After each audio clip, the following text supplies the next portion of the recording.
What's up, Maniacs? And I just want to say, Happy Halloween! Welcome to Oregon Wrestling Observer.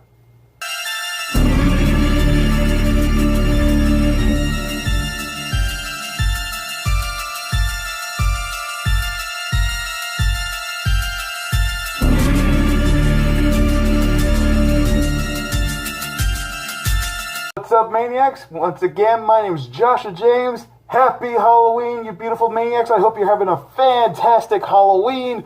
I hope you're having so much fun trick-or-treating. I hope you got some good candy out there. And, oh, I gotta take this off. It's hard to see. Look how small the eye holes are, if you can see. See, look at that.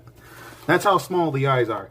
But again, happy Halloween, Maniacs. I hope you're having a fantastic Halloween, because I sure am. I went to go see the new Halloween movie. Halloween 2008, Halloween H4, whatever. It's still, all I can say, I had so much fun seeing this movie. If you don't know what Halloween is, 1978, a vision was born. A fantastic horror movie called Halloween, which originally was going to be called The Babysitter Killer. It's starring Jamie Lee Curtis, which is freaking awesome that I'm glad she's in this movie. And also, excuse me, sorry. Starring a serial killer by the name of Michael Myers. He killed his sister in 1957, I believe it was. But still, a scary intro for the new one. Not the new, well, yeah, the new one. It was intense. It wasn't scary, but it was intense. Michael Myers is still in the psychiatric, I'm just going to call it mental hospital. He's still in there. He's been in there for 40 years, not saying a single word. And all I could say right now is that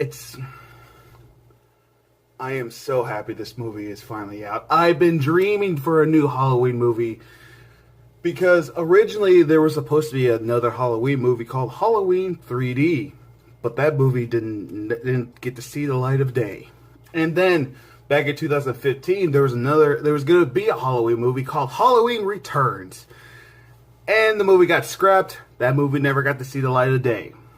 Then, last year, when I heard that there was new, and I mean news, and new Halloween movie coming soon. And I found out Jamie Lee Curtis is returning. John Carpenter is returning. I was hyped. I was excited. I was like, oh my gosh, yes, this cannot get canceled. It better not get canceled. And they were working on the movie right now. You saw the reaction on my reaction when I saw the trailer on the OWO reaction channel. And I was hyped. I was excited. And all I could say is, I am so glad I wasn't disappointed. I really am so happy that I was not disappointed to the movie. Okay. Where do I start with this movie? There's these three English people who are going to the mental hospital to go visit Michael Myers because he's getting transferred. I don't know what their names are, but I know the English girl is really cute. She was really attractive. I thought she was pretty. But anyways, they go to the mental hospital, see this new doctor, who's creepy, by the way. Anyways, they see Michael Myers. He's chained up, and he's just standing there. And oh yeah, by the way, I might say something that might be spoilers in this movie, so if you don't like to see a review that might have spoilers in it, if you don't care, welcome. But anyways, I'm going to try not to spoil too much. Just saying. Anyways, they go up to him, just talking to him. Michael's aged. He's old right now. But he's just staying there, not saying a word. He does not talk one bit. And Michael it's just like he's just waiting for the right time. But the English guy goes over there, wants to talk to him, and he brings out his mask, which I know this is not the Halloween mask. This is Big B's mask, by the way. Which was a dumb idea. He brought it out, and he wanted Michael to talk. Michael Myers doesn't talk. Die! That was a different movie, okay? That was completely different. Doesn't count. Anyways, then we get to see the intro. The name of the title of the movie, it's like watching the 1978 Halloween movie, but the pumpkin is flat. It looks like it's it's like dead pretty much. But then I don't know where it's like a balloon pumpkin going back to the normal size, zooming in like the original movie did. And then out of nowhere we see these English people who started a podcast talking about Halloween and all, like what happened on that night 40 years ago. They went to go see Jamie Lee Curtis, which, by the way, Hollywood, that's how you film a woman to be a badass. And also a woman actor that you could look up to. I look up to her. She's amazing. I want to be badass like her because that's how cool and good she is in the movie. And I don't care how old she is. She's still pretty attractive, not gonna lie. But anyways, I'm so happy to see Jamie Lee Curtis back in the movie. She's amazing job, but in this movie, Lloyd Strode is still damaged from what happened 40 years ago. She's still haunted for what happened. She's still haunted for what happened to her friends and traumatized because what Michael did to her and everybody else back in 40 years ago. And you feel sorry for her. You really do. But at the same time, you're just like, you know what? I want her to kick Michael's ass. I want her to do that. But at the same time, you're just like waiting for Michael to get out so he could kill people again. And it's just amazing. But there's one thing I know it's not fair to say this, but to me, it would also been great to see Donald Pleasance in the movie. I know he passed away back in like 95, I believe, but it would have been great just to see him in this movie. But unfortunately, sometimes we all pass away of old age. Someday that's going to happen to all of us. But we got to see like a little tape recorder of him on 1978, like at a trial, just talking about Michael. And he's pretty much saying that the evil, which is Michael, needs to die. It was intense because you see Michael actually leaving. But it's like he counted down the days when this was going to happen. And it was perfect. It was brilliant. Now let's go to Laurie's family. Her daughter. I get what she was coming from. I get what they trying to do. Didn't really care for her very well. But I get why they made her like that. Don't get me wrong. She's a good actor and all that kind of stuff. But they made her act like she's like the typical American mom. If you understand what I'm talking about. But she has a daughter who's going to school, dating a douchebag, and all that kind of stuff. Let's just say douchebag. He ain't no Ben Tramer. Let's just say that. Ben Tramer's always going to be better. Which is sad. We don't get to see Ben Tramer in this movie. Which is such a shame. I was actually kind of hoping we would see Ben Tramer. Hey, we'll still remember him getting run over in Halloween 2. But then I don't know. Oh yeah, the podcast people paid Laurie Strode $3,000, which was damn. But Laurie doesn't spend it on her. She gives it to her granddaughter, saying, "Go on a trip, go to Mexico or something like that." And the granddaughter wants them to be a family. She wants Laurie to move on, but Laurie can't because she's still haunted from what happened. And then we see these random two people who are like going hunting. And then they see the bus. And all the mental patients are out of that bus. But you're probably thinking like, where's Michael? Because we know he did it. But you're just like thinking like, where's the shape? Where is he?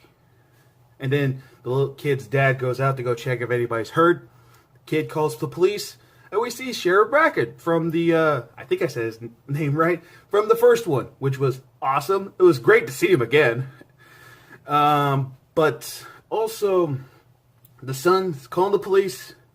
He's got his rifle out.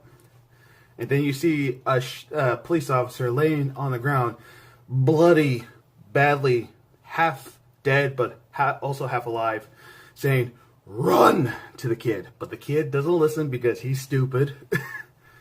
And then the kid goes inside the bus, scared half to death, and the doctor said, "Don't shoot!" Boy, he shoots at him anyway. Because he's a dumb kid. Kid runs off, gets in the car, tries to drive off, and here's Michael killing him. Michael killed a kid.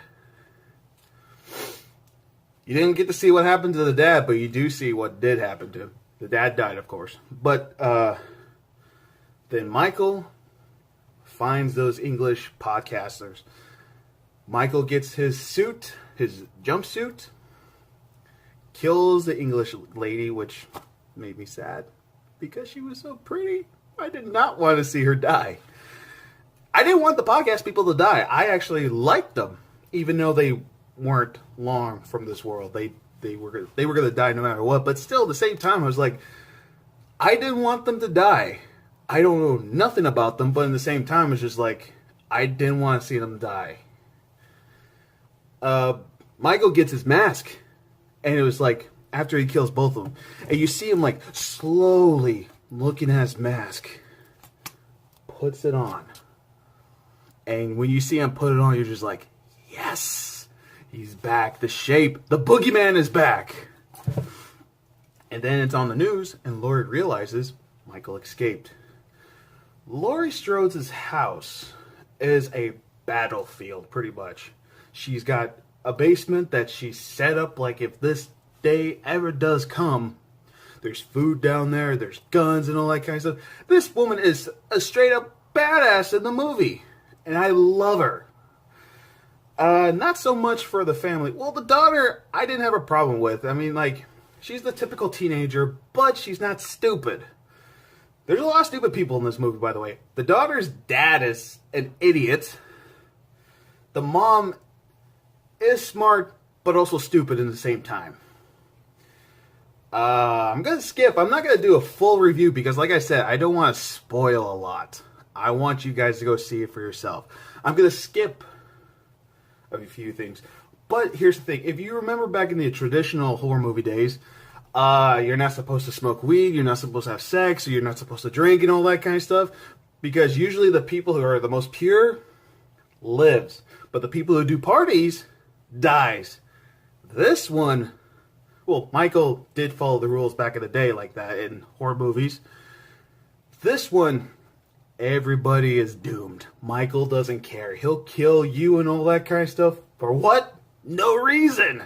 And then we get a babysitter scene. Of course we're going to have one. Because it's Halloween. We need one.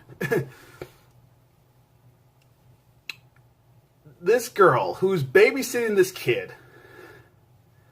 I love this kid. He was hilarious. The chemistry between the babysitter and this kid. I don't remember what their names were. Because all I kept thinking was like, Michael, please show up. Please show up. I want to see some killing. And then Michael... No, not Michael. When Michael attacks... If you saw in the trailer, when the girl was trying to close the door, couldn't because Michael's in there, and she opens the door, hey, what do you know? The boogeyman is actually in the closet, which is scary to think about because we always thought as a little kid, the boogeyman was like under our bed or in our closet. This actually shows it, which is smart and also terrifying because, oh yeah, by the way, they did a good job on Michael. He's actually scary in the movie. It's actually intense when you see him killing people. I can't say nothing bad about Michael this one. He is... I had the edge of him. I gotta say, I was at the edge of my seat. He's just terrifying. By the way, I've seen this movie twice, by the way. Then out of nowhere, when Michael's killing the babysitter, her boyfriend's downstairs hearing all this. And, well, he's not stupid. He's not just staying there. He's actually going to go up there and try to help out.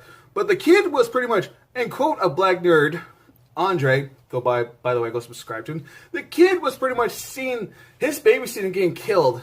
And instead of trying to do something, which this is pretty smart, the kid was pretty much like, peace! Runs off. saves himself, which I think a lot of us would say we would do the same thing. And all I can say, right, and the boyfriend gets the knife, and he's gonna go up there and try to save his girlfriend. What do you know? They both died. Okay, let's get to the main part. The reunion, pretty much. The reunion of Michael and Laurie. 40 years ago, they met. 40 years later, they reunited. What a battle between these two. It was amazing and awesome just to see them. It was an awesome battle. Like Michael trying to get inside the Laurie's house. The daughter is gone. Oh yeah, by the way, the doctor, Michael's new doctor, he's trying to make sure no one kills Michael because he wants to know what makes a person snap like Michael did. It has nothing to do with the thorn curse, has nothing to do with like that. It's pretty much wants to know like why a person would do this, why a person would kill someone. And makes a good fair point, but when someone tries to kill Michael or harms him, he harms them back. He killed Sheriff Brackett. He killed him because he was going to get revenge because Michael killed his daughter 40 years ago. Now we're at Laurie's house. The doctor's dead. 2 dumb police officers are dead. The dumb dad is dead. And a battle between Laurie and Michael was intense. It was amazing. It was brilliant. I love the fact that how they clashed. It was gun versus knife and strength. And then when the gun doesn't work, oh yeah, Laurie blew off 2 of Michael's fingers. Which I don't think you would ever think that would happen with Michael, but he actually lost fingers. And it was a brutal battle. Not that much blood, but it was still brutal. And Laurie gets stabbed. And Michael pretty much pushes her off the window. A little shout out to the first movie. But the rules were reversed. It was Laurie going out the window, not Michael.